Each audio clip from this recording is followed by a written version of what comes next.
Syarat untuk menjadi seorang muslim adalah syahadat. Syarat untuk menjadi seorang Kristen dibaptis. Sekarang pertanyaannya, kapan Yesus membaptis? Salam satu Tuhan. Para sahabat, dukung semua ya channel Densa News Muslim. Di like, di subscribe, di share sebanyak mungkin untuk supaya mencegah sahabat-sahabat kita di luar sana tidak terpengaruh terhadap pemurtadan. Di dalam kitabnya saudara kita Yahudi, dalam kitab Mazmur 24 data ayat 10 diterangkan bahwasanya siapakah dia itu Raja Kemuliaan? Dialah Tuhan semesta alam. Berarti kalau dia Tuhan semesta alam, berarti dia juga adalah Tuhan bagi kota Makkah. Benar nggak? Ya, Abang jelaskan dulu, untuk saya jelaskan. Kenapa ayat ini turun? Karena pada saat itu orang-orang Quraisy memiliki Tuhan-Tuhan berupa berhala-berhala. Jadi Tuhan kabilah ini berhalanya ini, Tuhan kabilah ini berhalanya ini. Sehingga Rasulullah Muhammad SAW mengatakan, saya diperintahkan untuk menyembah Tuhan negeri ini. Maksudnya negeri ini, negeri semua kota Mekah.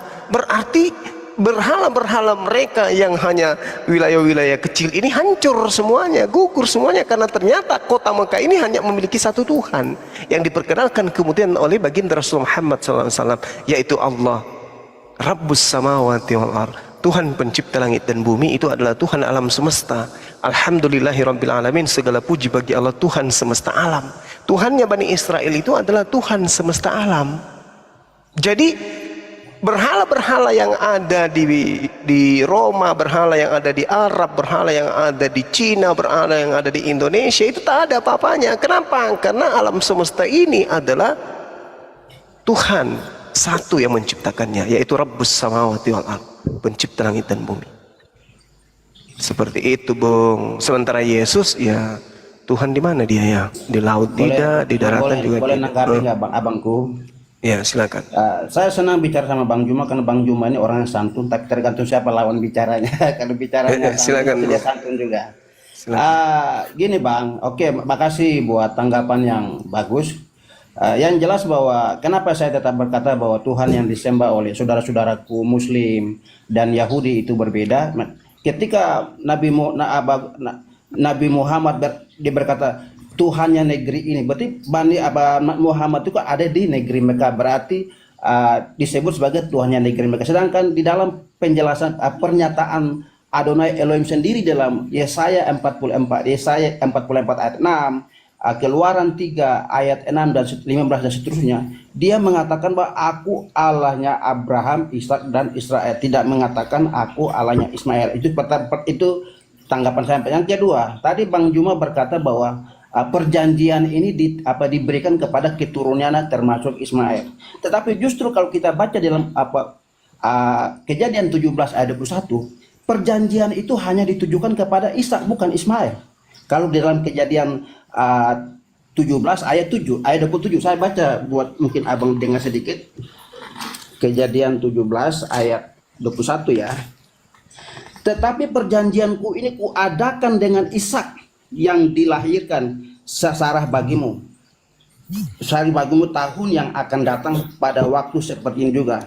Itu jadi perjanjian itu dan di ayat yang di pasalnya yang ke-20, pasal 21 ayat 14 ayat 12 sampai 13 saya baca ya. Tetapi Allah berfirman kepada Abraham, jangan sebel hatimu karena anak dan budak ini, dalam segala yang dikatakan Sarah kepadamu haruslah engkau dengarkan, sebab yang akan disebut keturunanmu ialah berasal dari Ishak. Tetapi keturunan dari hambamu ini juga akan kubuat menjadi bangsa karena ia menjadi anakmu. Dan ayat ke-14 terus kita baca, Ismail itu dan mamanya dengan Siti Hagar itu diusir keluar. Jadi ada dua pernyataan yang saudara-saudara harus dengar. Yang pertama, Tuhan berkata bahwa perjanjian itu hanya diadakan kepada Ishak, bukan kepada Ismail. Yang kedua, yang disebut sebagai keturunan itu adalah Ishak, bukan Hagar. Ini saya menanggapi pernyataan Abang tadi sebelum saya naik bahwa perjanjian itu diteruskan kepada Ismail juga. Jadi saya hanya menanggapi saja. Jadi dari pernyataan awal saya bahwa Allah yang disembah Adonai Elohim, disembah Bani Israel, dengan saudara-saudaraku umat muslim tetap berbeda. Itu tanggapan saya, Bang. Jangan diulang lagi. Terima kasih. Oke, Silakan, baik. Bang Juma. Oke, itu dijawab sendiri dari kitab yang Anda gunakan. Kejadian 17 nomor 20 tentang Ismail. Aku telah mendengarkan permintaanmu. Jelas kan? Tentang Ismail, aku Tuhan telah mendengarkan permintaanmu. Ismail akan kuberkati, kubuat beranak cucu dan sangat banyak. Ia akan memperanakkan 12 raja dan aku akan membuatnya menjadi bangsa yang besar. Ini diberkati Nabi Ismail ini. Dan kalaupun Anda mengatakan hanya Ishak kemudian yang disebut sebagai anak, silakan aja sebagai keturunan.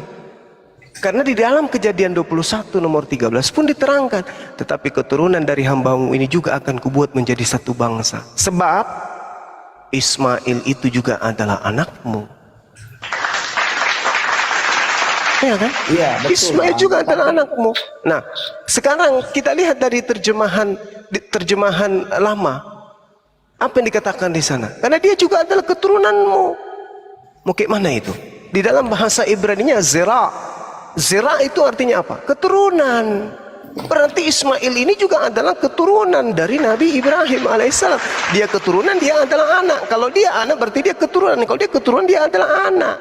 Ini dalil di Kejadian 21 nomor 13. Ibrani-nya apa? Zera. Zera artinya apa? Keturunan. Keturunan siapa? Nabi Ibrahim alaihissalam. Jadi tidak bisa kemudian Anda membatasi itu. Oke? Paham? Bang Zuma, Umi rasa begini, teman-teman Kristen itu langsung membaca ayat 21. Padahal kalau kita baca baik-baik, kitab Kejadian 17, itu baik anak yang dijanjikan atau yang diberkati adalah Ismail. Di ayat 20 coba kita baca ya, tentang Ismail, aku telah mendengarkan permintaanmu, ia akan diberkati ya, akan kubuat beranak cucu sangat banyak, ia akan memperanakan 12 raja. Ini janji Allah. Dan aku akan menjadikannya,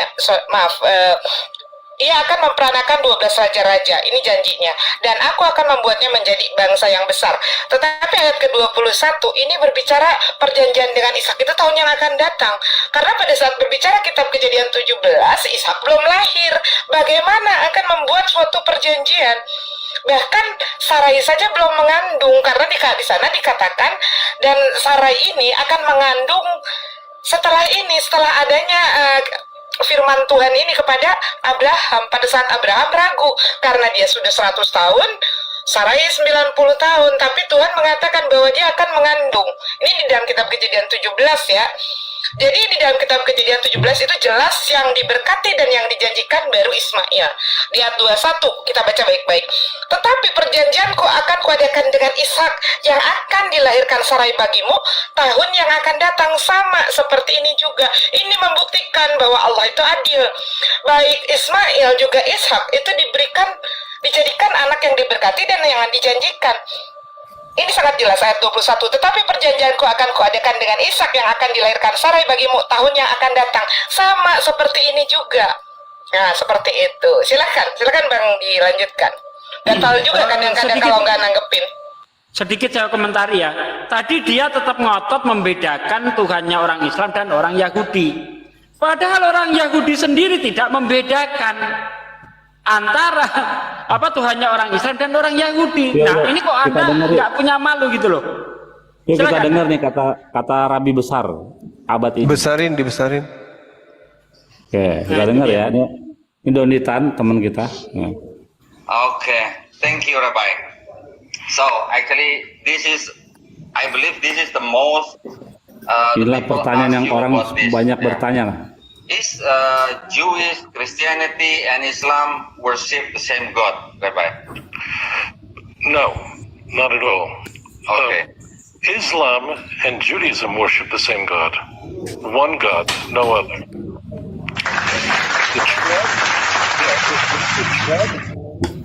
Ya jelas ya. Jadi itu katanya gini, kata Donitan, ini pertanyaan yang paling ditanya-tanya oleh orang, kata Donitan. Terus, apakah Yahudi, Kristen, Islam menyembah Tuhan yang sama? Oh tidak.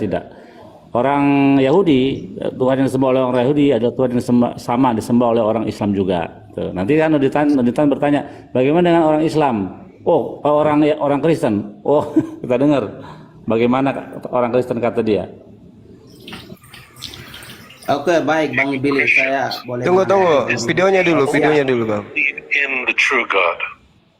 Every Christian believes in the true God, the creator of the heavens and the earth.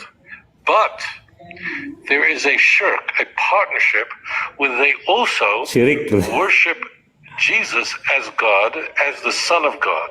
This is very dangerous. And they worship the Holy Spirit as a separate person from God, the creator of the heavens and the earth. So this, in Judaism, is the most dangerous thing. Waduh. Because it's not like, if you go... Ya, jadi dibilang katanya orang Kristen juga sama menyembah Tuhan yang satu, tapi di sini berletak bahayanya. Mereka menyembah juga Yesus dan tadi Roh Kudus. Ini sangat berbahaya katanya. Sirik ya. Sirik, tadi dia bilang sirik gitu tadi dia bilang. Gitu. Jadi udah ada bukti ya, baik dari saya boleh nanggapi Abang Bang Billy. Gini ya Bang, sebelum Bang Juma mungkin menanggapi, saya nanggapi dulu ya Bang Juma. Gini, kalau kita mau berbicara tentang Tuhan, kita harus memulai apa kata Tuhan tentang dirinya, bukan apa kata orang tentang Tuhan. Kalau kita bicara apa kata orang tentang Tuhan, itu akan melahirkan banyak perkataan orang tentang Tuhan. Karena kalau kita mau bicara, Tuhan sendiri menyatakan bahwa dia Allah Abraham, dia Allah Ishak, dia Allah Yakub, dan dia sendiri berkata di dalam Yesaya 44 ayat 6 bahwa dia adalah Tuhannya Bani Israel, bukan manusia yang berkata tentang Tuhan, tapi Tuhan yang mengatakan tentang dirinya. Kalau memang itu sama, oke. Ada nggak sih dalil dalam Quran bahwa Allah SWT mengatakan bahwa aku adalah Allah Abraham, Ishak? Ada dong, gimana sih? Dan itu yang pertama dulu Bang. Sabar dulu Bang. Kita ini kan diskusi satu-satu dulu Bang. Jangan main keroyok. Saya kan naik di room kalian. Ya, hargai dong. Saya kan tamu Bang. Itu yang pertama. Dan yang kedua, Adonai Elohim menyatakan diri sebagai gembala.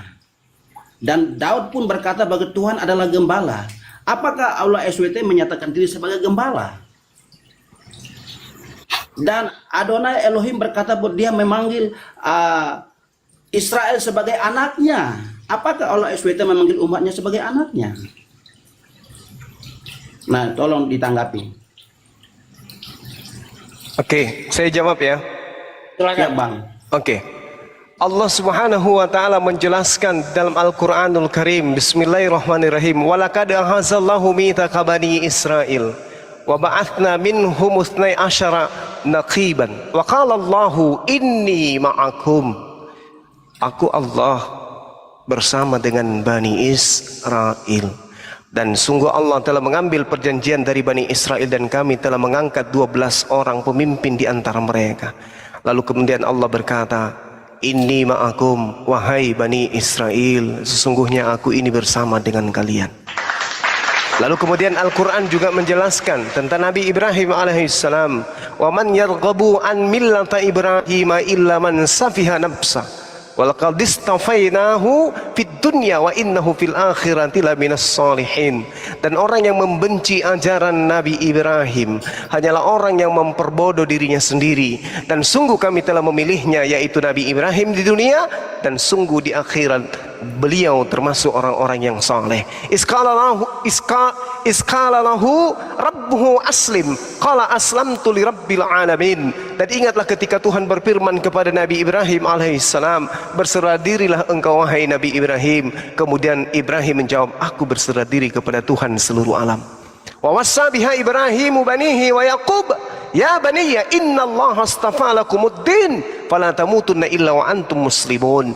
Dan Nabi Ibrahim mewasiatkan ucapan ini kepada anak-anaknya, kepada keturunannya, demikian juga kepada Nabi Yakub, wahai anak-anakku, sesungguhnya Allah telah memilih jalan ini untukmu, maka janganlah kamu mati kecuali dalam keadaan berserah diri kepada perintah-perintahnya. Ini jelas ini dalam Al-Quran. Ya Allah kemudian menjelaskan itu. Makanya dalam Al-Quran diterangkan, am kuntum syuhada iz hadara Yaqub al-maut iqala libani ma ta'buduna min ba'di qalu na'budu ilahaka wa ilaha abaika Ibrahim wa Ismail wa Ishaqa ilaha wahid wa nahnu lahu muslim. Apakah kamu menjadi saksi atas maut yang menjemput Nabi Yakub? Ketika beliau kemudian berkata kepada anak-anaknya, apa yang akan kalian sembah sepeninggalku nanti? Mereka kemudian menjawab, anak-anaknya kemudian menjawab, kami akan menyembah Tuhanmu wahai ayahku Yakub, Tuhan nenek moyangmu Nabi Ibrahim alaihissalam, Nabi Ismail alaihissalam, Nabi Ishak alaihissalam, yaitu Tuhan yang Maha Esa, dan kami hanya berserah diri kepadanya. Ini Al-Quran yang menjelaskan itu. Jadi kami umat Islam menyembah kepada Tuhan yang diajarkan kemudian Nabi Ibrahim alaihissalam kepada keturunannya. Demikian. Baru kasih ada pertanyaan saya yang Bang Juma belum jawab. Ada pertanyaan saya. Mohon izin Bang Juma. Ada pertanyaan saya Bang Juma belum jawab, yaitu yang pertama di dalam Yeremia 34 kalau tidak salah benar ya. Di situ Adonai Elohim mengatakan bahwa dia adalah gembalanya Bani Israel, dan itu juga dikatakan oleh Nabi Daud di dalam Mazmur 23 ayat 1 bahwa Tuhan adalah gembalanya. Nah, dan pertanyaan saya kepada Bang Juma, apakah Allah SWT juga mengatakan sebagai gembala umatnya atau bagaimana Bang? Oke, baik. Ayat Al-Quranul Karim menjelaskan, Qulu amanna billahi wa ma unzila ilaina wa ma unzila ila Ibrahim wa Ismail wa Ishaq wa Yaqub wal asbati wa ma utiya Musa wa Isa wa ma utiya an-nabiyyuna min rabbihim la nufarriqu baina ahadin minhum wa nahnu lahu muslim. Katakanlah, kami beriman kepada Allah dan beriman kepada apa yang diwahyukan, yang diturunkan kepada kami, dan kepada apa yang diturunkan kepada Nabi Ibrahim, Ismail, Ishak, Yakub dan anak keturunannya, kepada cucunya dan seterusnya, dan kepada apa yang diberikan kepada Nabi Musa serta Nabi Isa, serta kepada apa yang diberikan kepada nabi-nabi dari Tuhan mereka. Kami tidak membeda-bedakan seorang pun di antara mereka, dan kami tunduk berserah diri kepada perintah Tuhan yang datang kepada mereka. Ini perintah Allah. Jadi kalau dikatakan umat Islam itu berserah diri, berarti dia berserah diri kepada perintah-perintah Tuhan. Dengan kata lain, gembala itu menuntun kepada umatnya. Dengan kata lain, umat yang taat akan berserah diri kepada apa yang diperintahkan oleh Tuhan. Jadi tanpa dikatakan sebagai gembala, Tuhan itu pemimpin. Tuhan itu membimbing kemudian manusia. Tuhan itu kemudian mengarahkan manusia. Dengan cara apa Tuhan mengarahkan manusia? Dengan Tuhan mengutus para nabi, mengajarkan aturan, ketetapan dan hukum-hukum. Siapa yang mentaati perintah Tuhan berarti dia taat kepada Tuhan. Kenapa demikian? Karena Tuhan itulah yang akan mengarahkan manusia seperti apa kemudian manusia itu bisa selamat. Jadi kalau ada istilah gembala, kami tidak menggunakan kata istilah gembala itu. Tetapi yang dikatakan gembala adalah yang memimpin, yang mengarahkan, yang meluruskan, yang menjadi kemudian patron di dalam perilaku apa yang digembalakan. Itu pasti. Nah, sedangkan dalam Al-Quran dijelaskan, wa nahnu lahu muslimun, dan kami tunduk berserah diri kepada apa yang diperintahkan. Oke? Oke, baik Bang Juma, terima kasih buat penjelasan. Ketika kalau kita baca di dalam surat 6 ayat 130. Gantian dong nanya mulu. Ntar gantian saya nanya ke kamu. Pertanyaan saya, orang Kristen itu ambil dari keturunan Ismail atau Ishak? Orang Kristen. Kalau orang Kristen mendapat bagian dalam berkat rohani karena percaya Yesus Kristus sebagai Tuhan dan Juru Selamat, ya Bang? Enggak, pertanyaannya, orang-orang Kristen ini diambil garis keturunannya baik secara rohani maupun jasmani itu dari keturunan Ismail atau keturunan Ishak? Tergantung dia Kristen mana, Kristen Yahudi atau Kristen non Yahudi. Kalau dia Kristen Yahudi, ya pasti dari garis keturunan Ishak. Tapi kalau Mana dia ada Kristen Kristen Yahudi? apa dulu bang? Saya kan menanggapi bang. Aku bingung nih, emang ada Kristen Yahudi? Kalau orang Yahudi, Ada kalau loh, orang Kristen Yahudi Yahudi jadi ada aja, Bang. Kristen, Jangan salah, udah Bang. nggak Yahudi lagi namanya Kristen.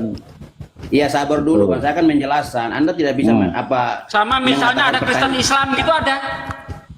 Sabang Bang Sugi, saya menanggapi satu-satu bang. Saya menanggapi dari Ya, Bang jangan Billy, Bang. jangan membuat Bang Sugi, sesuatu yang ambigu dong, sehingga tidak menimbulkan Sabar. pertanyaan. Anda Bisa katakan nggak sih, Anda Bang? Kristen Yahudi, nah ini kan bingung. Yahudi Sabar agama, dulu, Kristen Bang. agama. dengar dulu bang. Saya kan masih menanggapi Bang Billy kok Bang Iya, Sugi. iya. Saya ulangi lagi ya, Boleh saya ulangi begitu, lagi. Bang. Saya ulangi lagi pertanyaannya.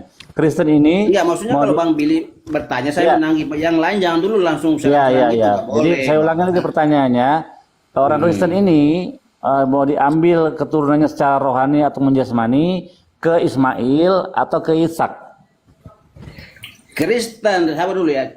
Kristen itu kan Nah. ada Kristen yang kami yang di luar Yahudi itu kami adalah ambil dari bagian rohani dari Ishak, bukan dari Ismail. Karena kami percaya Yesus Kristus adalah lahir dari garis keturunan Daud.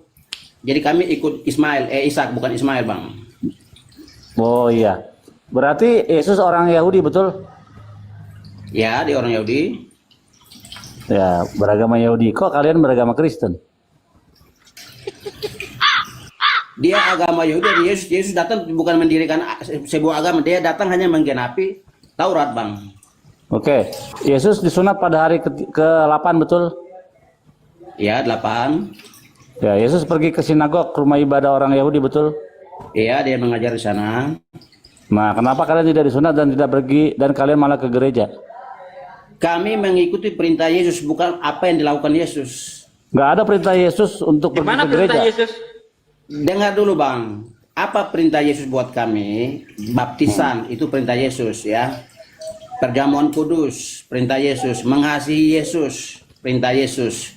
Dan Perintah ke kenapa gereja kami- mana, Pak? Sabar dulu. Kok Bang Loh, Sugi itu yang ditanyakan, menanggapi? Saya kan itu yang menanggapi ditanyakan Bang Billy, Bang. jangan dilewatkan. Saya kan menanggapi Bang Billy. Iya, kamu nggak nanggapin Bang Billy. Bang Billy bertanya di mana perintah Yesus ke gereja, itu nggak kamu tanggapi. Ya ini kan saya masih menanggapi. Kan pertanyaan dia itu ada beberapa jawaban yang saya harus jawab, Bang. Jadi kenapa orang Kristen tidak disunat? Yang pertama, Kristen di luar Yahudi, kami kan bukan garis keturunan lah. Karena perintah sunat itu untuk orang Yahudi dan keturunannya. Dari garis keturunan biologis dari Abraham. Itu yang pertama, itu jawaban saya.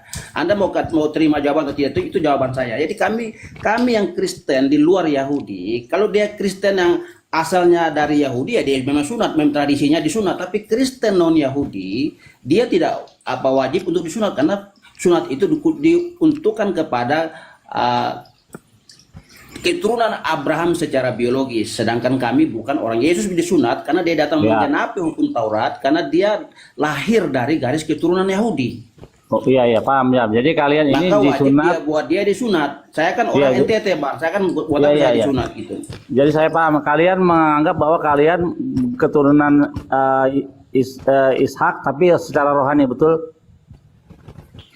Iya, secara rohani. Oke. Karena kami Apa percaya persepsi? kepada Yesus. Apa standarnya rohani di dalam standarnya Ishak yang bisa diyakinkan? Jadi Ishak kan punya standar rohani. Ishak itu melakukan Torah, misfot berita-berita Tuhan dilakukan. Itu Tapi standar standarnya. rohaninya ikut Yesus, Pak, bukan ikut Ishak. Oh bagaimana ceritanya? Oh iya dong. Yang kami percaya kan Ambil Yesus, keturunan kan, Iska secara Dengar rohani dulu, tapi Pak. melenceng dari Dengar Iska dulu, gimana Pak, sih? ya. Kenapa kami menjadi bagian dalam mendapat berkat menjadi Yesus bagian itu dalam jauh. Israel rohani? Karena ketika kami percaya Yesus yang adalah Tuhan dan Juru Selamat kami. Di mana itu dan ada istilah Israel rohani? Di mana itu ada istilah di dalam Alkitab ada Israel rohani? Di mana itu? ada di kitab Paulus. Di mana? Mana kitab Paulus? Kitab Paulus. Sebagai kitab bapak apa? orang beriman, setiap orang yang percaya menjadi bagian dalam iman, mengambil bagian dalam berkat-berkat rohani. Enggak, mana kata Israel rohaninya? Israel rohani data tertulis tidak ada. Tadi katanya di kitab Paulus. Sekarang kan saya masih jawab dulu Bang. Jadi jawab satu pertanyaan itu belum dijawab. Jangan kemana-mana dulu. Iya, Kan tadi makanya belum dijawab. standar Kenapa orang rohaninya kita ibadah hari Minggu Bang? standar Belum jawab Bang. sabar.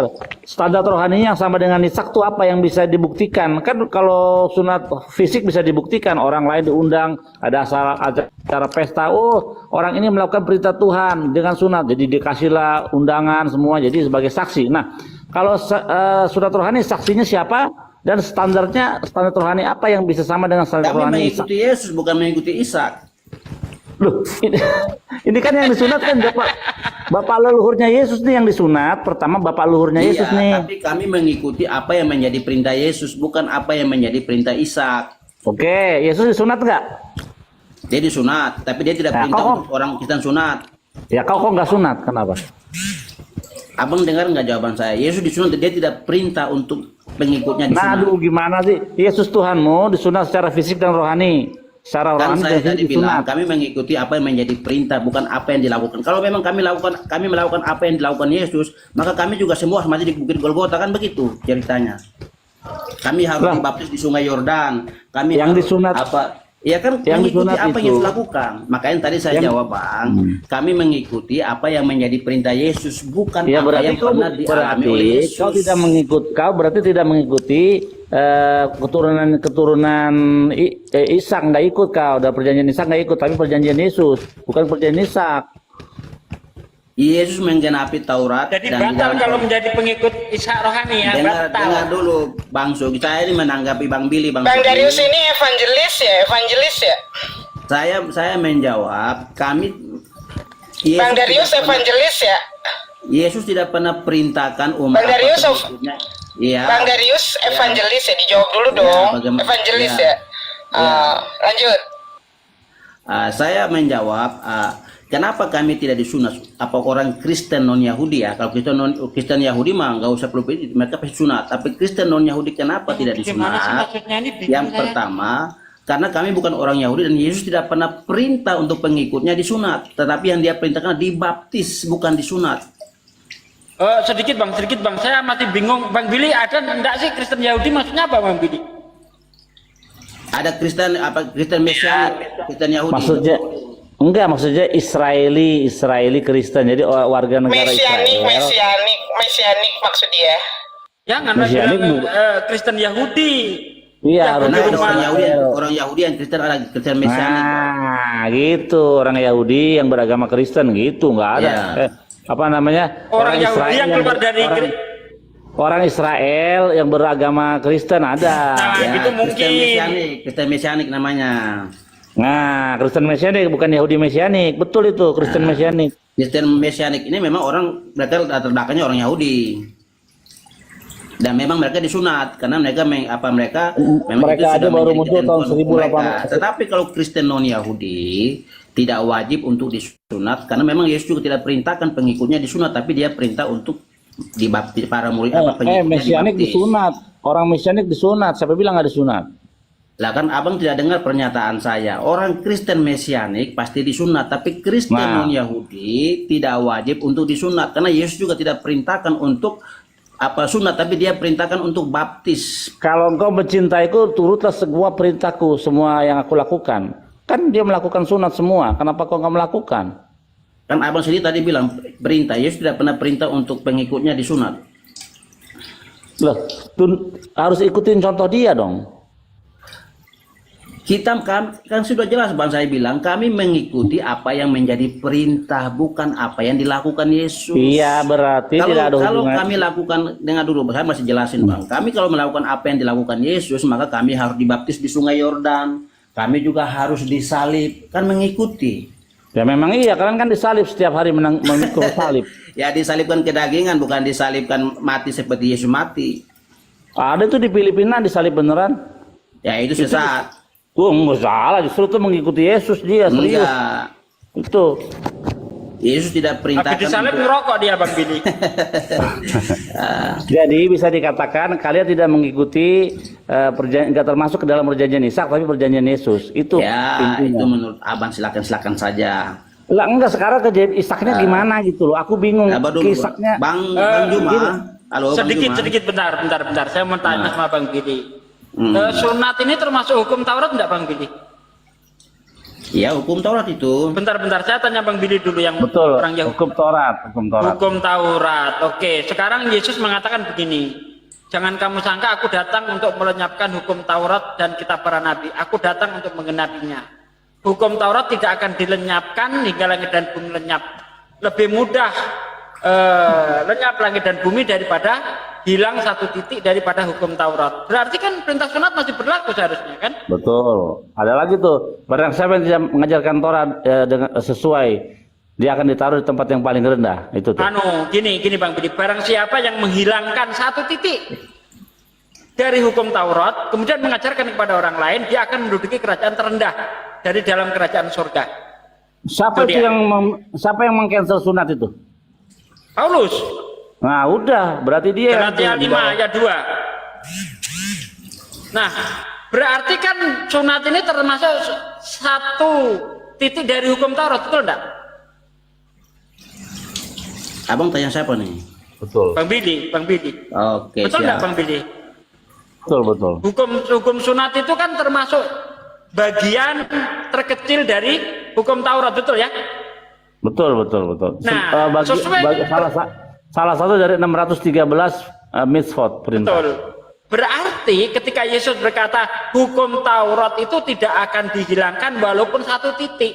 Bahkan lebih mudah langit dan bumi lenyap daripada satu titik dari hukum Taurat. Seharusnya hukum sunat tetap berjalan dong kalau berdasarkan itu. Itu Bang siapa namanya evangelis. Itu kata Yesus loh. Oh, saya jawab. Di dalam Lukas 16 ayat 16 di situ Yesus berkata, kitab para nabi, hukum Taurat dan kitab para nabi berakhir di zaman Yohanes Pembaptis, itu yang pertama. Dan yang kedua, memang kitab Taurat tidak dihapus, tetapi tidak berlaku bagi orang percaya Yesus Kristus. Ini Paulus. Kitab Itu hukum Paulus. Taurat itu, dengar, hukum Taurat itu tidak dibuang, tidak dihapus, tapi tidak berlaku bagi orang yang percaya kepada Yesus. Dan di Nah, dalam itu ajaran Paulus, Bang. Betul. Itu kata siapa? Kata siapa saya itu? masih jelaskin, Bang. Kan tadi abang ngomong saya diam, Bang. Kan Oh, sudah lanjut. di dalam Lukas 16 ayat 16 Yesus berkata, hukum Sampai 17, Taurat. Bang. Dibaca sampai 17, Bang. Sahabat dulu, saya ngomong, nanti baru abang tanggapi. Iya, Anda jangan potong aja sampai 17, saya ingatkan. Baca sampai 17, coba. Tadi abang ngomong, saya nggak potong. Sekarang saya ngomong. Saya kok abang mengingatkan, Bang, salahnya Iya, iya. di mana sih saya mengingatkan supaya jangan dikutip ayat 16 aja, sampai 17 dong. Mengingatkan kan boleh, tetapi kan tidak harus mengikuti. Ya. Dah. Kenapa Lukas takut baca ayat 17-nya ya? 16 ayat 16 Yesus berkata, hukum Taurat dan kitab para nabi berakhir di zaman Yohanes Pembaptis, selesai. Setelah itu setiap orang hidup di bawah hukum kasih karunia, bukan lagi hukum Taurat. Dan hukum Taurat diperuntukkan buat orang Yahudi. Saya ini bukan orang Yahudi. Oke ya. Jadi di ayat itu baca sampai ayat 17. Di ayat 17-nya lebih mudah langit dan bumi lenyap daripada satu titik dari hukum Taurat batal. Kenapa nggak dibaca ayat 17-nya? Emang hukum Taurat kan tidak dibatal, tidak dihapus, tidak dibuang, ada. Tetapi kan tidak berlaku bagi orang yang percaya Yesus. Nah, itu Paulus punya kerjaan. Ya Di dalam terserah. Efesus 2 ayat 15. Dengan matinya Yesus sebagai manusia, ya di tiang salib, maka dia membatalkan hukum Taurat dan segala ketetapannya. Tapi Yesus tidak punya inisiatif seperti itu. Tidak ada itu. Iya toh, Pak. Jelas ayat 17 hukum Taurat lebih mudah langit dan bumi lenyap daripada satu titik dari hukum Taurat batal. Karena Berarti kalau tidak batal ya harus berlaku. Begitu loh. Kalau hukum Taurat itu berlaku buat mereka yang percaya kepada Yesus, maka ketika pengutusan Yesus pasti akan tegaskan, dan jangan lupa melakukan hukum Taurat. Tapi Yesus justru mengapa? Pergi dan jadikan semua bangsa muridku dan baptislah mereka melakukan pergi dan baptislah mereka dalam nama Bapa, Anak dan Roh Kudus. Di ayat ke 17-16, ajarlah mereka melakukan segala sesuatu yang kuperintahkan kepadamu. Yesus tidak pernah perintah. Sabar dulu. Yesus tidak pernah perintahkan pengikutnya untuk lakukan Taurat,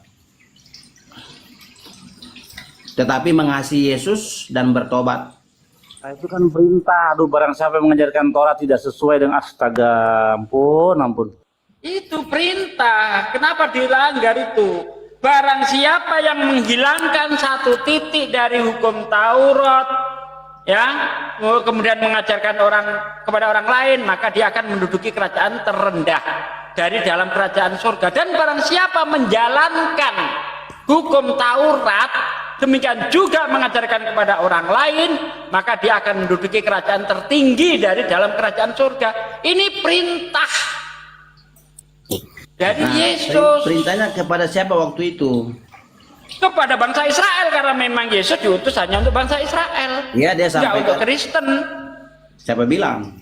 Loh, Yesus. Di dalam Yohanes 10 ayat 6 Yesus berkata, ada lagi padaku domba-dombaku di luar kandang ini akan kutuntun masuk Nah, ke ini dalam betul. Betul.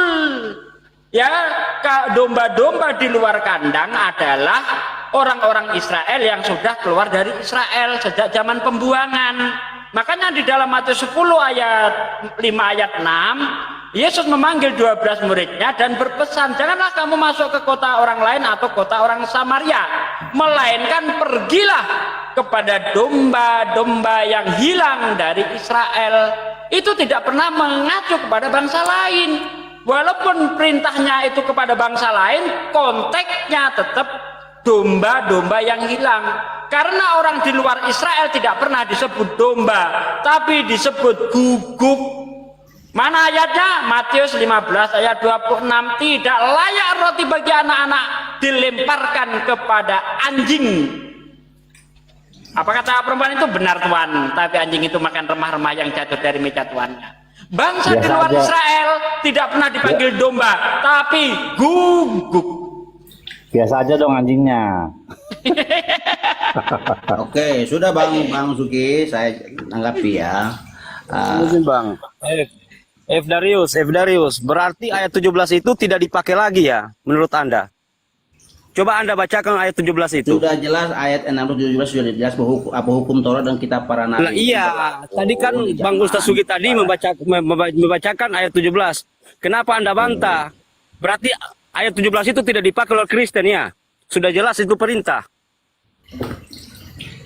Yesus waktu itu dia mengajar kepada orang-orang Farisi dan Bani Israel. Dan ketika Yesus datang itu mempersiapkan orang Israel untuk datang untuk keselamatan, tapi orang Israel menolak dan perintah untuk berita keselamatan itu disampaikan juga kepada bangsa. Memang keselamatan itu pertama-tama untuk orang Israel, tetapi orang Israel sendiri tidak mau menerima. Dan akhirnya perintah itu juga diberikan kepada bangsa-bangsa yang lain.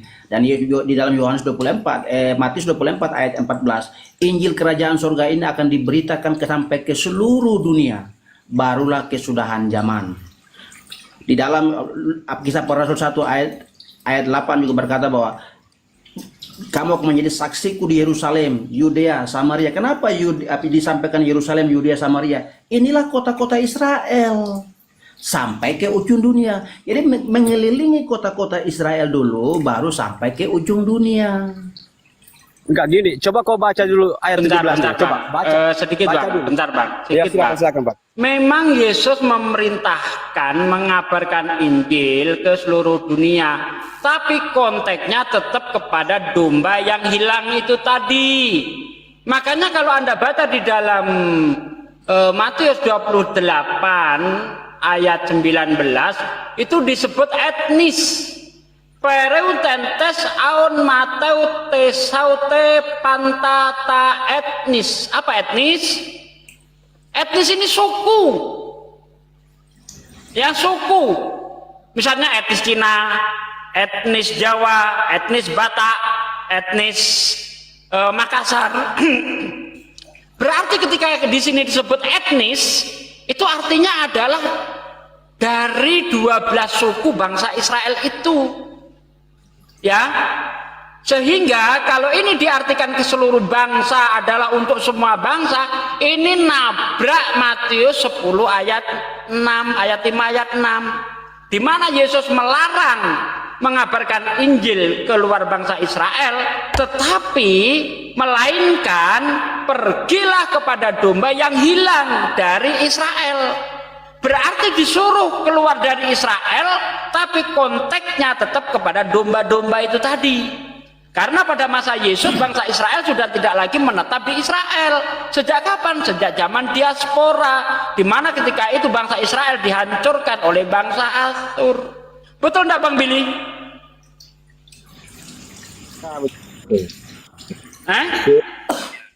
Iya, ada di pembuangan pada waktu itu. Iya, ada yang di Jerman, ada di Amerika, ada di mana-mana. Itulah makanya Yesus ngomong ada lagi domba yang bukan dari kandang ini. Betul, karena sudah melencar ke seluruh dunia itu.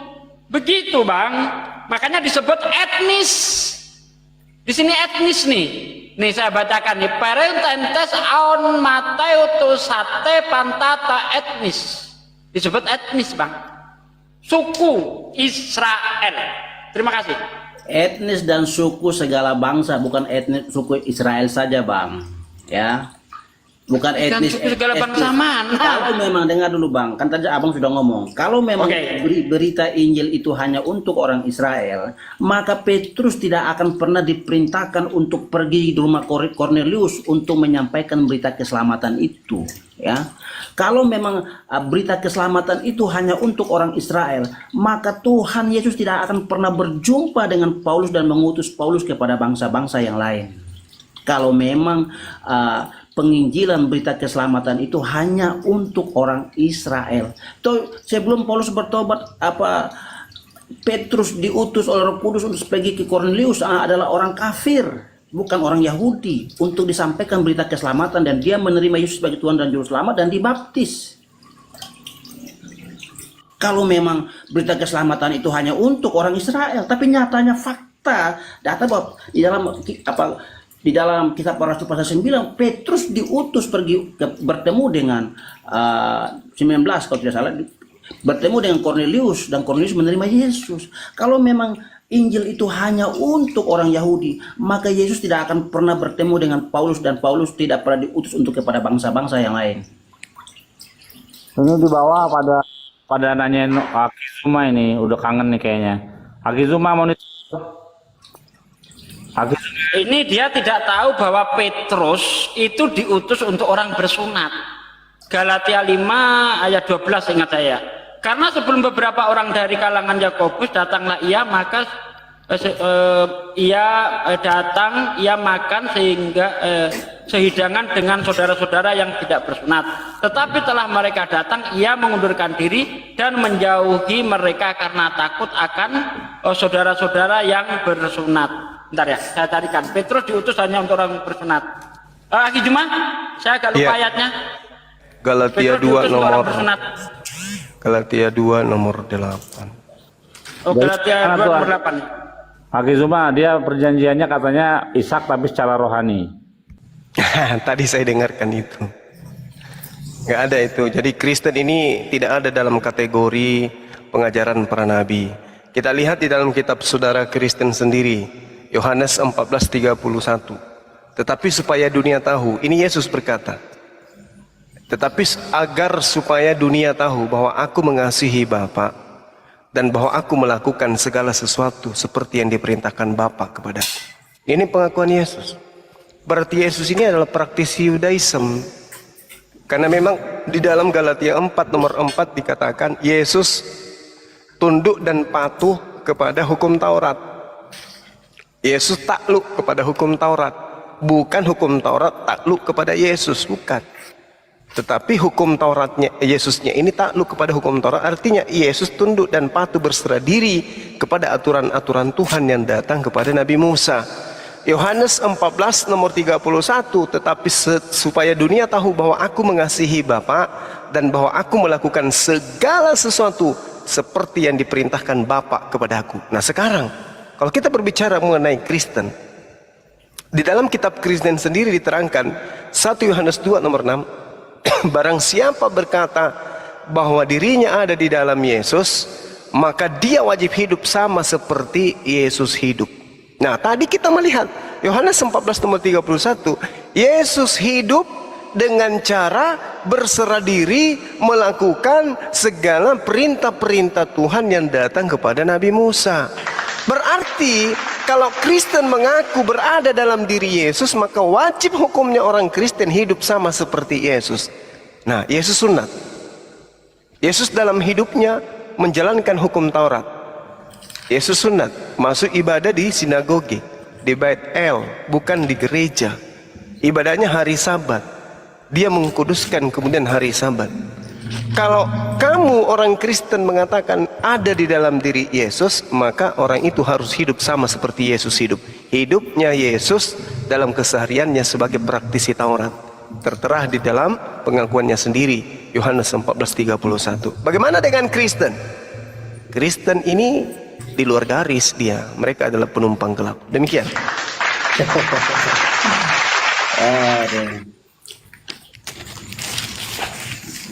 Makasih Bang Juma. Siap. Yang kami lakukan itu apa sih perintah Yesus di dalam Injil? Sehingga yang pertama perintah untuk mengasihi musuh. Dan tentu perintah untuk mengasihi musuh itu nyaris di dalam perjanjian lama tidak. Justru hukum perjanjian lama ada mata ganti mata, gigi ganti gigi. Tetapi perintah Yesus dalam Lukas 6 ayat 27 sampai dengan ayat 36, di situ Yesus mengajarkan bagaimana mengasihi musuh, mendoakan musuh. Ini berbeda sekali. Dan Yesus sendiri juga mengajarkan bagaimana supaya para pengikut untuk dibaptis. Di dalam perjanjian lama tidak pernah ada orang Israel yang dibaptis. Tapi Yesus perintahkan pengikutnya untuk dibaptis. Apakah orang Israel pernah dibaptis? Tidak ada. Hanya di zaman Yohanes Pembaptis lah orang Israel dibaptis untuk menyambut kedatangan Yesus. Dan Yesus juga perintahkan untuk dibaptis. Dan Yesus juga melakukan perjamuan kudus. Dan itu juga dilakukan oleh orang-orang Kristen. Kenapa kami tidak melakukan? Berkali-kali saya tadi katakan bahwa mungkin Bang Juma dengar bahwa kenapa kami tidak melakukan disunat? Karena satu kata pun tidak pernah keluar dari mulut Yesus bahwa pengikutnya harus disunat atau perintah untuk disunat. Tidak ada. Kalau memang abang-abang ada data di dalam Alkitab bahwa Yesus pernah perintahkan pengikutnya disunat, coba berikan data di mana Yesus perintahkan untuk disunat. Tapi justru Yesus tidak pernah perintah untuk kami ini disunat. Sehingga ini dia menjadi alasan. Ya siap. Jadi gini, Anda itu bukan pengikut. Anda itu pentuhan. Antara pengikut Yesus dengan pentuhan Yesus itu berbeda. Yesus mengatakan di dalam Yohanes 10 nomor 27, aku mengenal pengikutku, pengikutku mengenal aku. Ciri-cirinya adalah pengikutku mendengarkan aku, pengikutku mengikuti aku. Tidak ada dikatakan pengikutku menyembah aku, nggak ada. Pengikutku mengikuti aku. Makanya ketika kemudian di dalam Yohanes 14 nomor 31, tetapi supaya dunia tahu bahwa aku mengasihi Bapa dan bahwa aku melakukan segala sesuatu seperti yang diperintahkan Bapa kepadaku. Berarti pengikut Yesus harus melakukan apa yang Yesus lakukan. Karena pengikutku mengikuti aku dan mendengarkan aku. Ketika aku melakukan segala sesuatu yang diperintahkan Bapa kepadaku, maka pengikutku juga akan melakukan segala sesuatu yang Bapa perintahkan kepadaku. Nah sekarang Kristen ini gimana? Mana perintah Bapa menyembah Yesus? Ada enggak? Mana? Ada enggak, Bang? Ada enggak? Ada enggak? Ada enggak? Sedikit lagi. Silakan. Jadi mengapa Yesus ini pada masa hidupnya tidak pernah memerintahkan sunat? Karena dia hidup di kalangan orang bersunat. Bagaimana mungkin orang yang sudah sunat disuruh sunat? Masa mengajari ikan berenang? Musa juga tidak pernah menyuruh sunat. Oh, ada di dalam kitab Kejadian. Itu ceritanya Abraham, bukan ceritanya Musa. Musa hanya menuliskan ulang apa yang terjadi pada masa Abraham. Demikian juga Yesus, dia tidak memerintahkan sunat, tapi dia secara global mengatakan bahwa hukum Taurat tidak akan dilenyapkan walaupun satu titik. Sama Al-Quran, di dalam kitab Quran nggak ada perintah sunat. Kenapa? Karena Al-Quran turun di kalangan orang bersunat. Masa orang sudah bersunat disuruh sunat? Tetapi secara global Al-Quran mengatakan ikutilah milah Ibrahim. Di mana di dalam ajaran Ibrahim ada perintah sunat. Clear toh? Gampang. Lanjut. Oke, baik Bang Juma dan Bang Sugi. Saya baca dalam ayat Yohanes 14 ayat 15. Jikalau kamu mengasihi aku, kamu akan menuruti segala perintahku. Oke. Alasan yang pertama kenapa orang Kristen di luar Yahudi, maksudnya bukan keturunan Yahudi tidak disunat, karena Yesus tidak pernah perintahkan dan kami juga bukan orang Yahudi. Jadi salah satu tanda mengasihi Yesus adalah melakukan perintah. Yesus tidak pernah melakukan perintah untuk disunat. Kalau memang Bang Sugi berkata bahwa Yesus tidak pernah perintahkan sunat, karena apa? Karena Yesus hidup di kalangan orang Yahudi. Sekarang pertanyaannya balik. Apakah Yesus perintahkan orang dibaptis? Apakah orang hukum Taurat ada perintah untuk baptis? Kan enggak. Itu yang abang juga speak. Kalau abang beralasan bilang nggak ada, mikve namanya. Iya, sabar dulu bang. Kau bilang nggak ada, ngarang kau. Sabar dulu. Kalau memang ada di mana di dalam perjanjian lama orang dibaptis? Bunda Mican, aku izin turun dulu ya. Abangku gurundaku Bang Suma, Ustaz Sugi, aku izin turun, aku nyimak di bawah aja. Ada yang mau naik mungkin yang lebih pintar daripada F Darius ini. Makasih, assalamualaikum warahmatullahi wabarakatuh. Oh gitu ya. Kalau memang di perjanjian lama ada dibaptis, coba tunjukkan dalilnya orang apa yang perjanjian lama dibaptis. Iya, justru begini, Bung. Enggak. Dengarkan dulu. Tapi tadi bilang di BL ada sunat bilang apa di baptis bilang saya mau apa datanya di mana di perjanjian lama orang namanya mikve. Itu. Iya, saya minta data di mana orang-orang dibaptis, di mana di sungai mana mereka dibaptis. Sekarang begini. Syarat kemudian untuk menjadi orang Yahudi, mereka harus tunduk berserah diri kepada Tuhan yang diperkenalkan oleh Nabi Musa dan harus mengakui kenabian Nabi Musa. Syarat untuk menjadi seorang muslim adalah syahadat. Nah, syarat untuk menjadi seorang Kristen dibaptis. Nah, sekarang pertanyaannya, kapan Yesus membaptis? Pernahkah Yesus membaptis?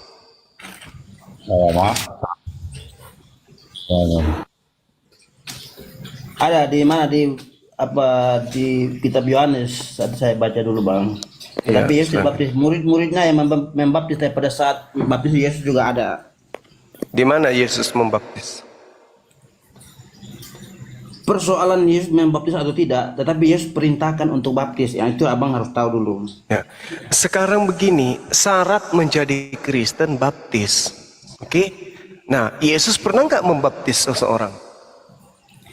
Yesus tidak pernah membaptis, tetapi dia dibaptis dan dia perintah untuk membaptis. Berarti Yesus tidak pernah mengkristenkan satu orang pun. Jelas itu ya? Betul? Saya bilang Yesus tidak mengkristenkan. Kata Kristen dengan Pak Bobo. Saya bilang Yesus tidak mengkristenkan.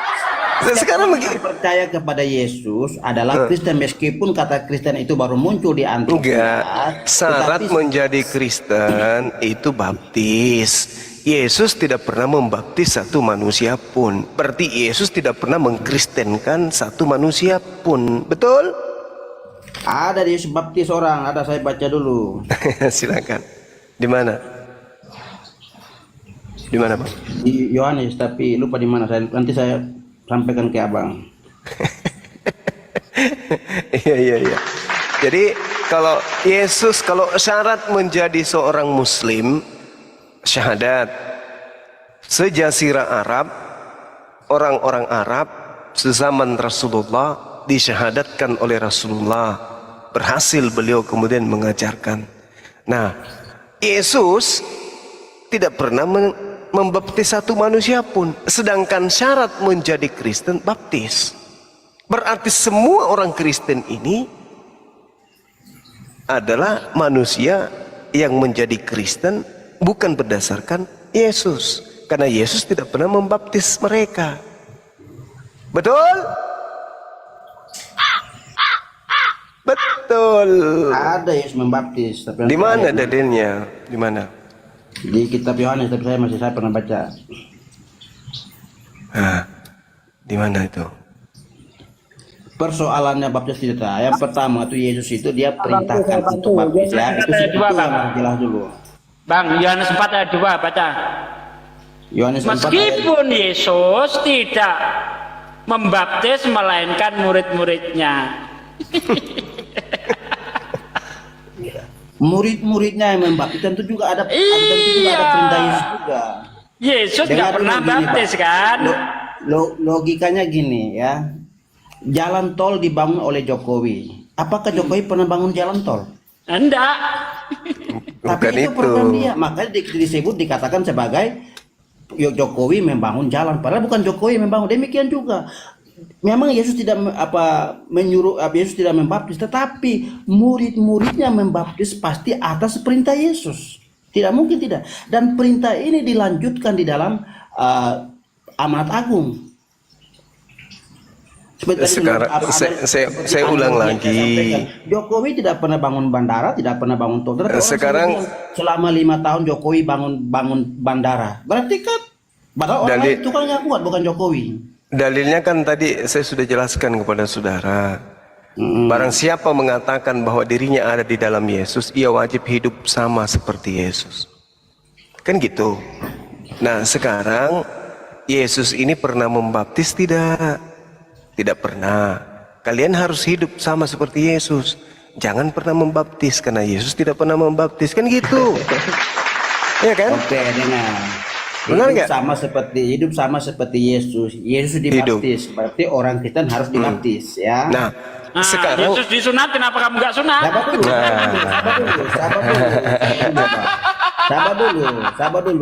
Sabar dulu Bang Suki. Kalau diskusi itu jangan ketawa-ketawa Bang. Yesus dibaptis dan dia perintahkan untuk pengikutnya dibaptis. Sedangkan saya sudah bilang bahwa sunat itu untuk orang Yahudi. Dan Yesus tidak pernah perintah untuk pengikutnya disunat. Pengikut yang di luar non Yahudi tidak disunat. salah ente. Sekarang begini.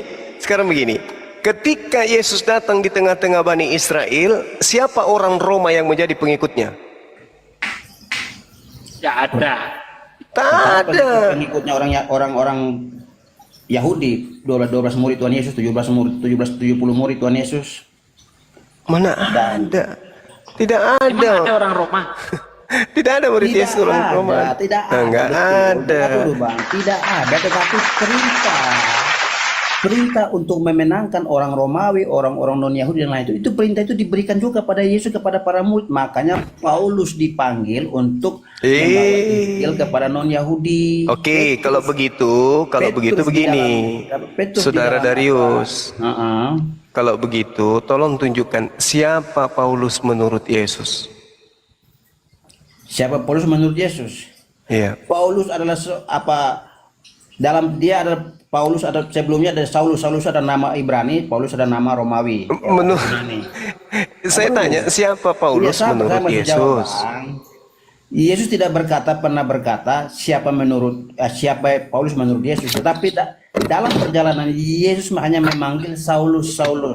Mengapa engkau menganiaya? Itu menurut Lukas, yang saya tanya menurut Yesus. Lah kalau Lukas menuliskan apa yang terjadi. Nah, sekarang pertanyaannya, abang tidak justru itu perkataan Yesus yang justru ditulis oleh Lukas, tidak bisa dikatakan itu bukan, tidak bisa begitu, Bang. nah sekarang begini, kalau ada seseorang yang menulis sesuatu tentang Anda dan berkata bahwa Saudara Darius berkata, sementara orang itu tidak pernah bertemu dengan Anda, apakah saya bisa percaya kepada orang tersebut? Lukas menuliskan atas dia kumpul-kumpul data-data menurut di dalam catatan.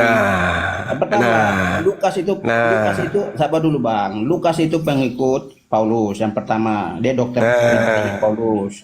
Dan yang kedua, Lukas sendiri bersaksi bahwa dia telah menyelidiki. Otomatis itu dia bertanya kepada Paulus, bertanya kepada para murid, orang-orang baru dia Paulus itu kan saksi hidup.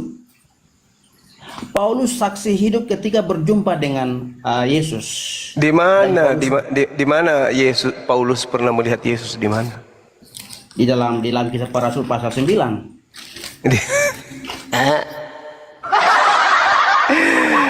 Aduh, saudara saya ini. Jadi Assalamualaikum, izin sebentar Gurunda. Waalaikumsalam warahmatullahi wabarakatuh. Burida cuma mau pesan sedikit. Iya, silakan. Itu kan Bang Darius Boli itu kan sering debat sama Mas Nandar.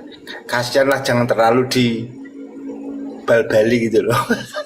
Oh, saya nggak merasa Baik, dibantai, Bang Bang. Nandar Saya itu. nggak pernah merasa dibantai itu. Abang salah, Bang. Sekarang begini, Bung. Makasih Bang Roni. Sekarang begini. Siapa Paulus menurut Yesus? Kan itu perkataan saya sederhana kan? Oke, Yesus tidak pernah berkata siapa Paulus di dalam Alkitab, tetapi di dalam kisah para rasul, saya masih jelasin, Bang. Di dalam kisah para rasul pasal 9 dijelaskan bahwa Paulus dalam perjalanan menuju Damsyik. Di situ Yesus berjumpa dengan Paulus dan berkata, "Saulus, Saulus, mengapa engkau menganiaya aku?" Di dalam Itu kata kisah 9, siapa? Kisah 9 ayat 5, ayat 4. Itu kata siapa Bang? Ya, yang saya percaya itu kata Yesus kepada Paulus. Iya, menurut siapa pemberitaan itu terjadi bahwa Paulus Menurut Lukas, tentu Lukas sudah menjelaskan. Lukas tidak mungkin saya pengarang, Bang. menurut Lukas. Boleh ndak Anda menunjukkan kepada saya menurut Filipus, ada nggak? Karena tidak ada Injil Filipus. Bukan Injil Filipus. Menurut Filipus ada nggak cerita itu? Kita teks di sini kita bicara Paulus, bukan bicara Filipus, Bang. Karena abang Bukan. menanyakan Anda kan menjawab apakah- tadi. Anda menjawab itu menurut Lukas. Lukas ini tidak pernah dipanggil oleh Yesus. Sementara Filipus di dalam Kisah Para Rasul 8, Filipus ini memberitakan Injil Yesus, kan gitu. Nah, sekarang Filipus pernah dipanggil oleh Yesus di dalam Yohanes 1. Filipus, ikutlah denganku, kan gitu. Ketika kemudian Filipus dipanggil ikutlah denganku, lalu Filipus kemudian memberitakan tentang Injil Yesus kepada orang-orang yang ada di Galilea. Sekarang permasalahannya adalah cerita Paulus mendengarkan suara dari langit, suaranya Yesus. Ada nggak Filipus ceritakan hal yang itu? Karena di kisah di Injil Sinoptik kan Paulus kan belum bertobat, Bang. Tidak mungkin dicatat di sana. Loh, Lukas menuliskan Yesus datang berfirman kepada Paulus. Filipus ada nggak ceritakan hal itu? Tidak ada dalam Tidak ada. Sabar Terus dulu, Bang. Lukas ini dari mana dapatkan informasi kayak begitu? Kenapa saya akui ini Paulus? Karena Paulus ini diakui juga oleh Rasul Petrus. Petrus adalah orang yang paling dekat dengan Yesus. Saya tanya kepada saudara, yang menemani kemudian Yesus dan yang dipanggil kemudian oleh Yesus adalah Filipus. Lukas tidak. Nah, Anda mengatakan cerita Yesus datang kepada Paulus itu ditulis oleh Lukas. Kalau ada cerita dihasilkan dari penyelidikan seorang Lukas yang tidak pernah bertemu dengan Yesus, tapi kenapa kemudian orang yang kesehariannya bersama dengan Yesus justru tidak menceritakan oknum Paulus yang menuliskan 14 buku yang menjadikan orang-orang barat menjadi Kristen? Saya yakin sumber utama penulisan Lukas Bang Darius bisa minta bantu tuh sama kebenaran itu. Silakan berbagi. Kebenaran belum kedengeran suaranya juga.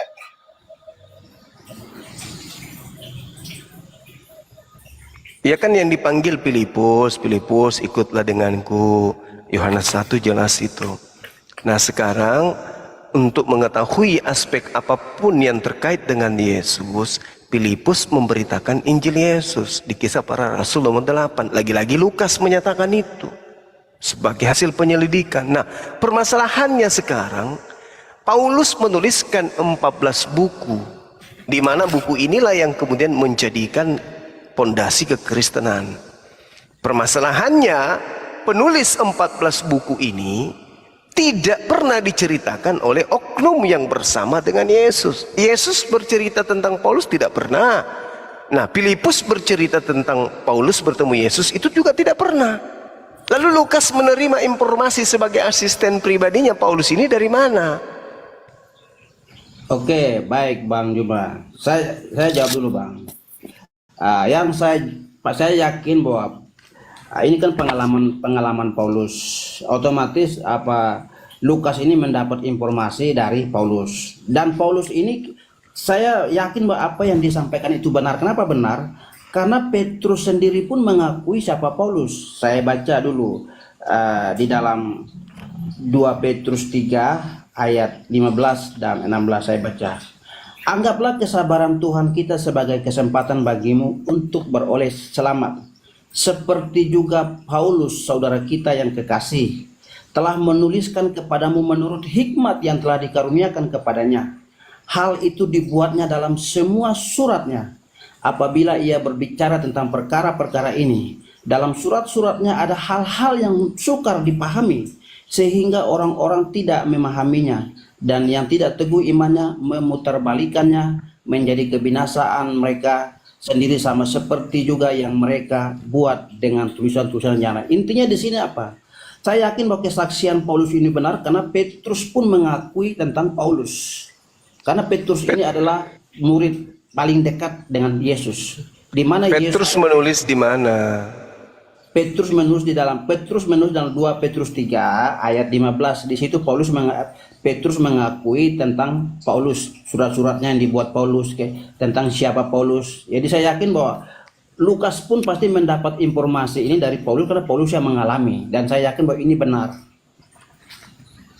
Gini Bung, Petrus itu mendapatkan mandat, kemudian mendapatkan mandat dari Yesus agar jangan ke bangsa lain. Nah, sedangkan kitab Petrus, kalau kita melihat dari isinya, itu adalah surat-surat yang kemudian dikhususkan kepada orang-orang non-Yahudi. Mana dalilnya kemudian bahwa Yesus memerintahkan Petrus untuk menulis surat kepada non-Yahudi? Sementara Yesus berkata kepada Petrus, janganlah engkau ke bangsa lain. Nah, sedangkan kemudian dalam kitabnya Petrus, atau Petrus misalnya, dari Petrus, Rasul Yesus Kristus kepada orang-orang pendatang yang tersebar di Pontus, Galatia, mana ada yang kayak gini-gini? Di mana dalilnya kemudian Yesus memerintahkan muridnya Petrus untuk non-Yahudi? Sementara Matius 10 nomor 5 nomor 6, Yesus berpesan kepada Petrus agar jangan ke bangsa lain. Itu satu hal yang perlu saudara pahami. Jadi ketika ada Petrus 1 Petrus, 2 Petrus, ini bukan tulisan murid Yesus. Ini hanya diambil nama Petrus aja supaya dianggap ini adalah catatan murid Yesus. Anda coba lihat di dalam pengakuan Paulus sendiri. Apa perkataan Paulus di dalam Galatia 2 nomor 8? Petrus diutus kepada orang-orang bersunat. Kalau begitu, kenapa Petrus menulis surat kepada Pontus, Galatia, Kapadokia, Asia Kecil, Batinia, dan seterusnya? Untuk siapa dia nulis surat ke sana? Untuk siapa? Sementara dia diutus kepada orang-orang yang bersunat. Ini membuktikan bahwa kitab Petrus ini bukan catatan dari murid Yesus. Begitu Bung. Cuman kebetulan namanya Petrus, sama seperti Santo Petrus yang ada di Roma sana, di Vatikan. Bagaimana mungkin Petrus murid Yesus jadi santo di sana? Sedangkan Galatia 2 menjelaskan Petrus diutus menjadi rasul untuk orang-orang yang bersunat. Nah, kata siapa? Kata Paulus. Berarti Petrus tidak mungkin menjadi santo di Romawi. Begitu Bang. Cuman kebetulan namanya diambil Petrus supaya dianggap bahwa itu adalah murid dari orang-orang yang mengajarkan kitab Taurat. Begitu Bung. Coba Anda baca Galatia 2 nomor 8 tuh. Kira-kira sampai enggak Petrus ke Romawi menjadi santo di sana? Coba. Coba Anda baca. Izin turun Gurunda ya, udah malam. Iya. Abah Sugi. Di sini masih pagi Bang. Iya. Assalamualaikum. Waalaikumsalam warahmatullahi. Karena dia Yesus yang telah memberikan kekuatan kepada Petrus untuk menjadi rasul bagi orang-orang bersunat. Nah, kira-kira di Vatikan sana itu orang-orang bersunat atau tidak bersunat? Ya, saya baca dulu di 1 Petrus ya Bang. Dari Simon Petrus hamba rasul.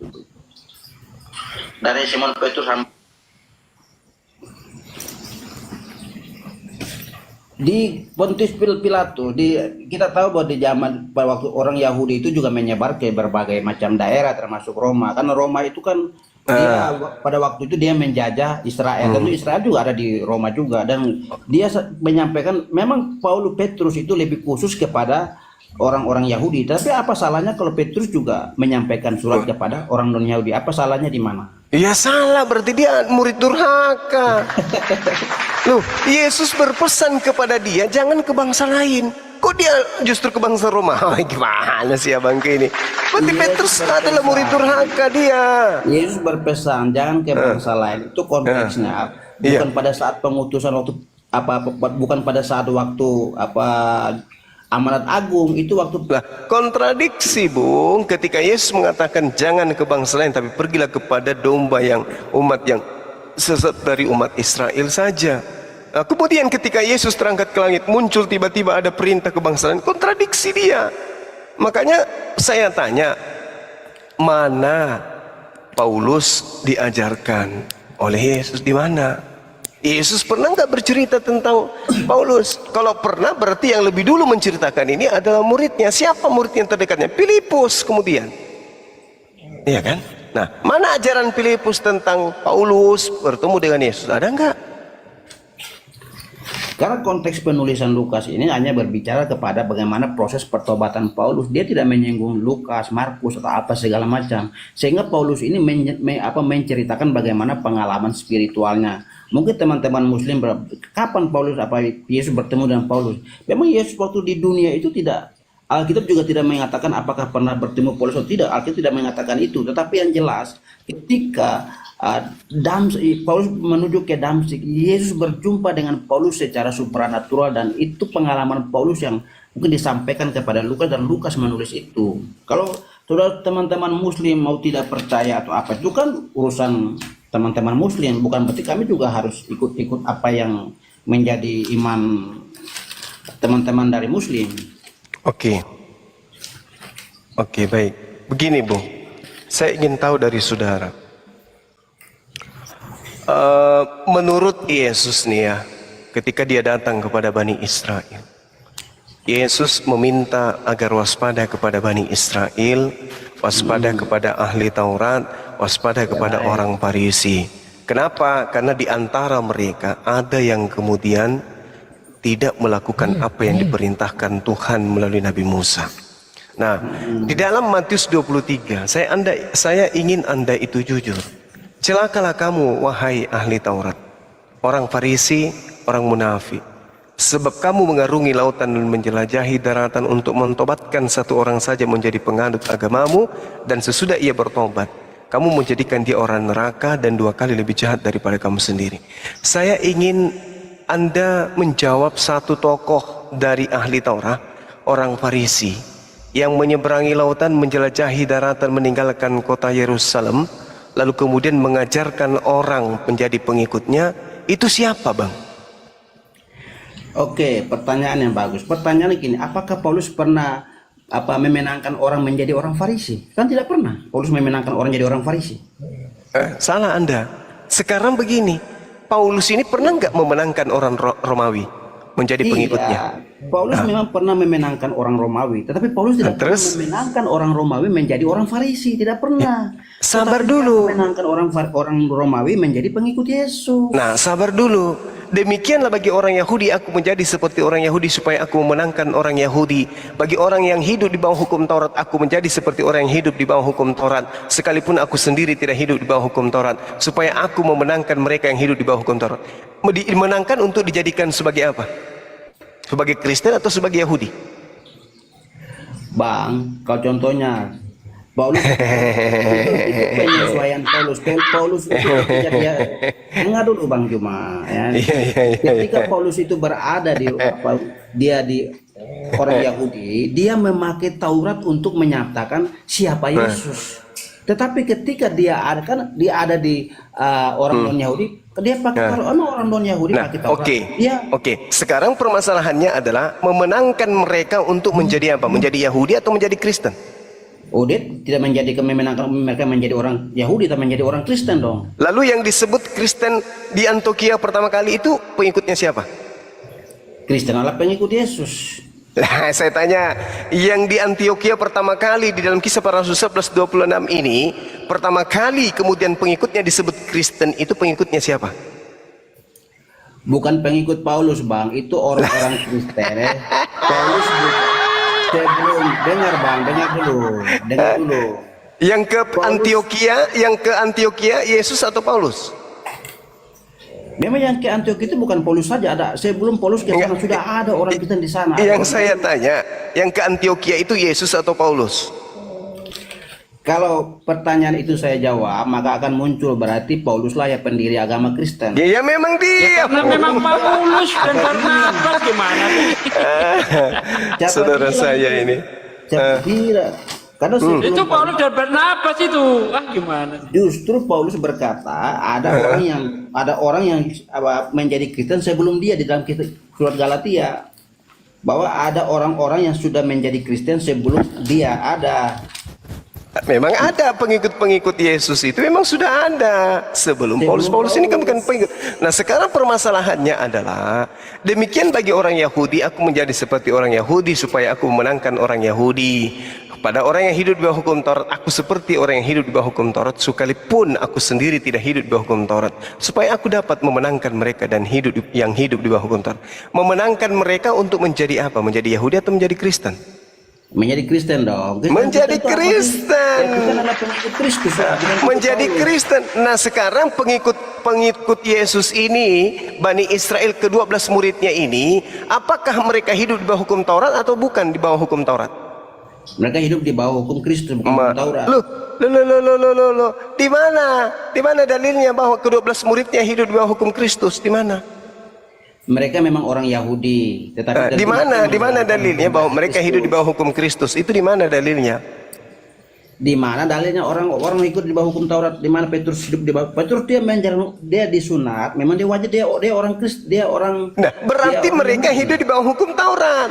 Kan begitu. Nah, sekarang coba Anda tunjukkan satu murid Yesus yang masuk ke gereja. Siapa? Abang sendiri ngerti nggak kata gereja itu apa sebenarnya? Larinya ke situ. Nah, Gereja iya dong. tempat ibadahnya saudara menyembah Yesus itu ada nggak muridnya Yesus yang masuk ke gereja menyembah Yesus? Ada nggak? Dengar dulu Bang Juma, gereja. Ada nggak murid Yesus ibadah hari Minggu? Ada nggak? Gereja adalah kata eks dan kaleo, artinya. Aduh, nggak usah ngajarin saya itu. Ya, gereja udah. itu suatu bangunan tempat orang Kristen menyembah anak Maria. Itu simpel. Sekarang permasalahannya adalah ada tidak murid Yesus yang masuk ke dalam gedung menyembah Yesus? Ada nggak? Gereja adalah perkumpulan di mana orang menyembah Yesus. Nah itu dia, ada nggak kemudian murid Yesus melakukan itu? Ada nggak? Saya masih jawab Bang. Namanya perkumpulan di mana orang menyembah Yesus, otomatis orang sudah banyak ya, orang bangun gedung lah. Sekarang yang kutanya muridnya Yesus, bukan Kristen. Sekarang yang kutanya, ada tidak orang-orang yang tidak bersunat masuk ke tempat ibadahnya Yesus? Ada nggak? Para murid, 12 murid, mereka punya cara penginjilan. Mereka masuk di sinagoge hanya untuk menyatakan kebenaran siapa Yesus, ya, siapa Yesus. Dan kemudian ini pengajaran dilanjutkan oleh murid-murid. Jadi memang pada waktu fokus Coba Anda tunjukkan ketika Yesus masih ada di tengah-tengah murid-muridnya, siapa salah satu dari muridnya masuk ke sinagoge mengajar tentang Yesus? Siapa? Paulus salah satu. Lah, sejak kapan Paulus menjadi murid? Paulus ketika dia bertobat, dia masuk sinagog menyampaikan kerajaan Allah Bang. Jangan salah Bang. Maksudnya, terus kenapa dia bertaubat? Dia bertobat, tadinya itu dia adalah pembenci orang Kristen. Lo pembenci orang Kristen. Mana ada orang Kristen dibenci oleh Paulus? Orang Kristen itu muncul setelah Paulus ngajar. Dia adalah pembunuh orang-orang yang mengikuti Yesus. Yang mengikuti Yesus ini bukan Kristen. Mereka adalah murid, bukan hamba. Itu artinya pengikut Kristus. Pengikut Kristus. Kristus yang dimaksud di sini adalah Paulus. Kristen dari akar kata adalah Kristus. Nah, Paulus mengaku sebagai Kristus dalam kitab saudara. Di mana Galatia 1 bab 11 nomor 1. Galatia 1 bab 1. 11 nomor 1. Paulus 11 nomor 1. Ya.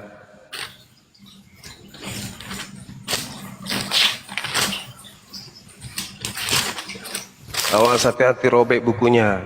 Tidak ada Galatia 11. Galatia 1. 1 Korintus, sorry. 1 Korintus 11 nomor 1. 1 Korintus 11 nomor 1. Oke. Alangkah baiknya 2 Korintus, sorry. Itu lagu jalan judul lagu itu, Bang. Alangkah indahnya. Jadilah pengikutku sama seperti aku menjadi pengikut Kristus. Terus salahnya di mana, Bang? Original teksnya bunyinya seperti apa? Karena dia mengikuti Yesus, maka ikut teladan dia. Oh, nggak bisa. Sejak kapan Yesus mengajarkan penginjilan ke non-Yahudi? Yesus mengutus Paulus dan dia katakan dia akan mengutus Paulus ke orang-orang non-Yahudi. Kata siapa? Kata siapa? Kata firman Tuhan di dalam Kisah Para Rasul pasal 9. Bagaimana Anda bisa mengatakan itu firman Tuhan sementara itu adalah hasil penyelidikan? Tentu Lukas tentu bertanya kepada Paulus. Ya, Nah, kalau bertanya itu bukan firman Tuhan. Paulus yang yang mengalami dan dia menyampaikan apa yang dialami. Ya. Kalau Tambah kacau kan? Tambah kacau. Kalau abang berkata bahwa itu bukan firman Tuhan, ya itu urusan abang, bukan urusan kami. Itu pengakuan Yesus Paulus sendiri di dalam kitab saudara. Paulus mengakui berdasarkan pengalaman pribadi dia, bukan berdasarkan ngarang-ngarang, Bang. Loh, Paulus sendiri mengatakan, apa yang aku tuliskan, apa yang aku katakan, aku tidak berkata berdasarkan firman Tuhan, tetapi berkata sebagai orang yang bodoh. Di mana itu berdasarkan firman Tuhan? Ada di kitab saudara. 2 Korintus 11 17. 2 Korintus 11 17.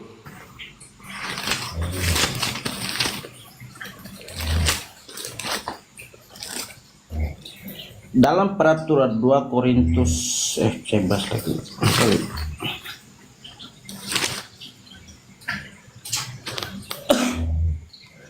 Apa yang aku katakan, aku mengatakan bukan sebagai seorang yang berkata menurut Tuhan, sebagai seorang yang bodoh keyakinan.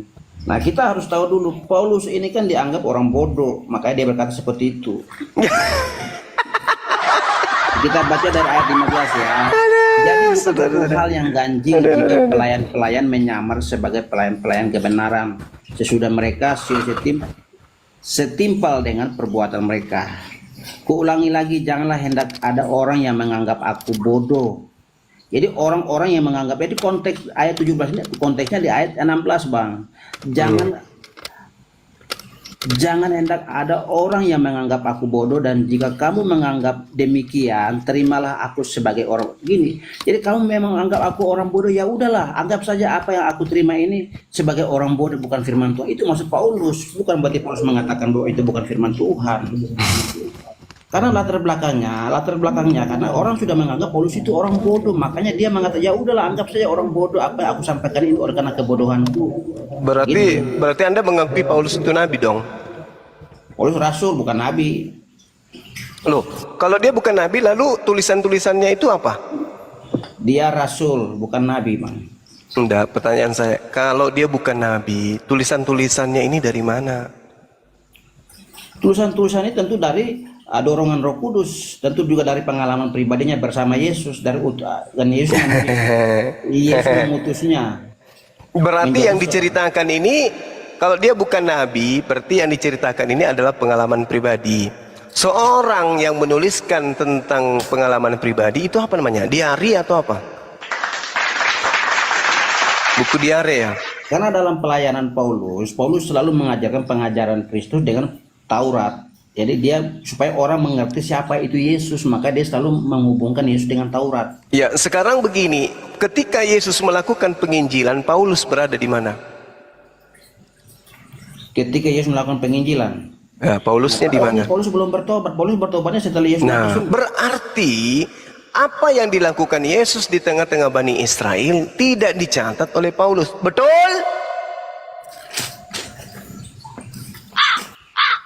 Lalu cerita di kitabnya ini 14-13 kitab ini dari mana? Anda mengatakan pengalaman pribadi. Pengalaman di mana? Paulus Bukankah- menulis Bung, saya apa tanya dulu, Bung. namanya- Oke. Saya tanya dulu, Bung. Yesus kedatangan keduanya nanti kapan? Sudah datang atau belum? Kedatangan kedua kali belum.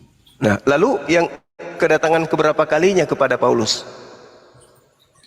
Itu bukan datang di akhir zaman yang masuk jadi kedatangan kedua itu kedatangan Kan di akhir Yesus zaman. terangkat nih, Yesus terangkat ke langit. Kedatangan kedua kalinya nanti di akhir zaman belum datang. Nah, terus yang datang kepada Paulus itu siapa? Kedatangan yang itu penampakan datang secara supranatural untuk mengutus Paulus. Dengan lihat itu tujuannya, Bang. Izinkan saya Dia tertawa dulu. Dengar dulu, Bang. Dia menampakkan diri kepada Paulus. Berarti datang, sudah datang. Menampakkan diri kepada Berarti Paulus. sudah datang kan? Dan tujuannya apa? Tujuannya untuk mengutus Paulus, bukan. Berarti sudah datang kedua kalinya kan? Beda, Bang. Bukan tujuannya untuk menghakimi dunia. Loh. Saudaraku, kedatangan Yesus yang kedua kalinya nanti di akhir zaman, kata saudara. Naiklah dia. Berarti nggak datang-datang. Namanya penampakan diri itu Ya, tidak. berarti dia datang. Berarti kedatangan yang kedua kalinya itu kepada Paulus. Kenapa nggak Tidak. kiamat? Itu